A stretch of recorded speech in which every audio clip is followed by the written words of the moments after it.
കഴിഞ്ഞ ക്ലാസ്സിൽ നമ്മൾ പ്ലാങ്ക്സ് ക്വാണ്ടം തിയറീനെ കുറിച്ചാണ് പഠിച്ചത്. അതിലൊരു ടോപ്പിക്കും കൂടി ഉണ്ടായിരുന്നു. അപ്പോൾ അതെന്താണെന്ന് പറഞ്ഞു കഴിഞ്ഞാൽ നമ്മൾ ഈ ബ്ലാക്ക് ബോഡി റേഡിയേഷൻസിനെ കുറിച്ച് പറഞ്ഞിട്ടുണ്ടായിരുന്നല്ലോ, ശ്യാമവസ്തു വികിരണം എന്ന് പറയുന്നത് ഒരു ആദർശ വസ്തു.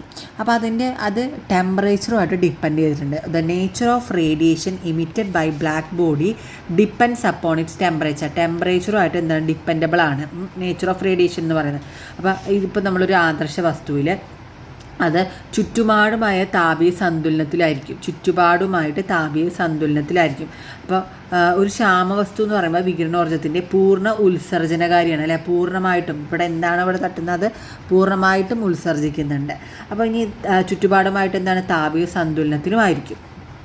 ഇനി ഇപ്പോൾ ഞാൻ പറയുകയാണെങ്കിൽ ഇപ്പോൾ നമ്മളൊരു ഇരുമ്പ് ദണ്ടെടുത്തു, അത് നമ്മൾ ചൂളയിൽ വെച്ച് ചൂടാക്കി കഴിഞ്ഞാൽ അതിൻ്റെ കളർ എന്തായി മാറും? റെഡ് കളറായി മാറും, അല്ലേ? ഒന്നുകൂടി നന്നായിട്ട് ചൂടായി കഴിഞ്ഞാൽ നല്ല കട്ട ചുവപ്പ് നിറമായി മാറും. അത് കഴിയുമ്പോൾ കുറച്ച് കഴിയുമ്പോൾ അത് എന്ത് കളറായിട്ട് മാറും? വൈറ്റ് കളറായി. പിന്നെ അതെന്തായി? ബ്ലൂ കളറായിട്ട് ചേഞ്ച് ചെയ്യുന്നത് കാണാം.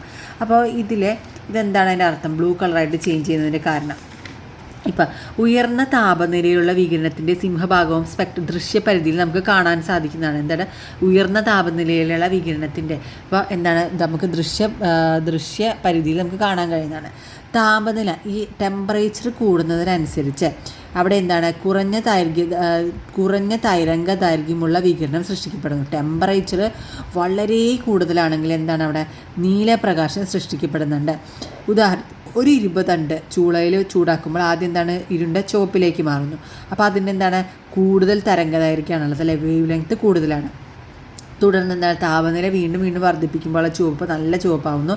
പിന്നെ വർദ്ധിക്കുമ്പോൾ എന്താണ് വെള്ള നിറമായിട്ട്, പിന്നെ താപനില വളരെയധികം വർദ്ധിക്കുമ്പോൾ നീല നിറമാകുന്നു. ആദ്യം ചുവപ്പായി വെള്ളയായി പിന്നെ നീല നിറമായി മാറുന്നു. ഇതെല്ലാം നമുക്ക് കാണാൻ പറ്റും, ദൃശ്യപരിധിയിലുള്ളതാണ് കേട്ടോ. അപ്പോൾ അവിടെ എന്താണ് നീലപ്രകാശത്തിലേക്ക് മാറുമ്പോൾ അവിടെ എന്താണ് കുറഞ്ഞ തരംഗ ദൈർഘ്യം, ഫ്രീക്വൻസി അവിടെ കുറഞ്ഞു വരുന്നതായിട്ടാണ് നമ്മൾ കാണുന്നത്. ഇതിനർത്ഥം താപീയ വസ്തു പുറപ്പെടുവിക്കുന്ന വ്യത്യസ്ത ദൈർഘ്യമുള്ള വികിരണങ്ങളുടെ തീവ്രത അതിൻ്റെ താപനിലയെ ആശ്രയിച്ചിരിക്കുന്നു. എന്തിനെ ആശ്രയിച്ചിരുന്നു? താപനിലയെ ഡിപ്പെൻഡ്സ് അപ്പോൺ ഇറ്റ്സ് ടെമ്പറേച്ചറിനെ ആശ്രയിച്ചിരിക്കുന്നു. ഇപ്പം ഞാനത് തീവ്രത തരംഗദൈർഘ്യ ഗ്രാഫാണ് ഇവിടെ തന്നിരിക്കുന്നത്. തീവ്രത അപ്പോൾ നമ്മൾ ചൂടാക്കുമ്പോൾ എന്താണ് ആ വസ്തു ചൂടായി മാക്സിമത്തിലേക്ക് എത്തുന്നു. മാക്സിമത്തിലെത്തിയതിന് ശേഷം ആ വസ്തു എന്താണ് പിന്നെയും ചൂടാക്കുമ്പോൾ അതിൻ്റെ തരംഗദൈർഘ്യം വേവ് ലെങ്ത് കൂടി വീണ്ടും എന്തായി മാറി? വേവ് ലെങ്ത് അവിടെ കുറഞ്ഞു വരുന്നതായിട്ടാണ് കാണുന്നത്. ഇത് ക്വാണ്ടം മെക്കാനിക്സിലാട്ടോ, ക്വാണ്ടം തിയറിയിലാണ് നമുക്കിത് കാണാൻ സാധിക്കുന്നത്.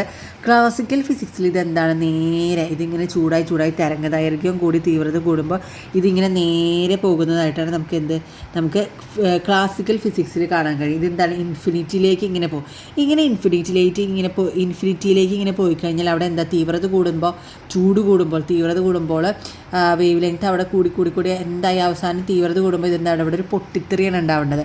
ആക്ച്വലി അങ്ങനെ ഒരു പൊട്ടിത്തെറി ഉണ്ടാവുന്നുണ്ടോ? ഇല്ല. അതാണ് നമ്മുടെ ക്ലാസിക്കൽ ഫിസിക്സിലുള്ളൊരു നമുക്ക് പ്രൂവ് ചെയ്യാൻ പറ്റാത്തൊരു കാര്യം. അതാണ് ഈ ക്വാണ്ടം മെക്കാനിക്സിൽ പറഞ്ഞത്. ക്വാണ്ടത്തിൽ എന്താണ് പറയുന്നത്? ക്വാണ്ടം തിയറിയിൽ പറയുന്നത് തീവ്രത കൂടുമ്പോൾ അവിടെ വേവ് ലെങ്ത് തരംഗദൈർഘ്യം കൂടുന്നുണ്ട്.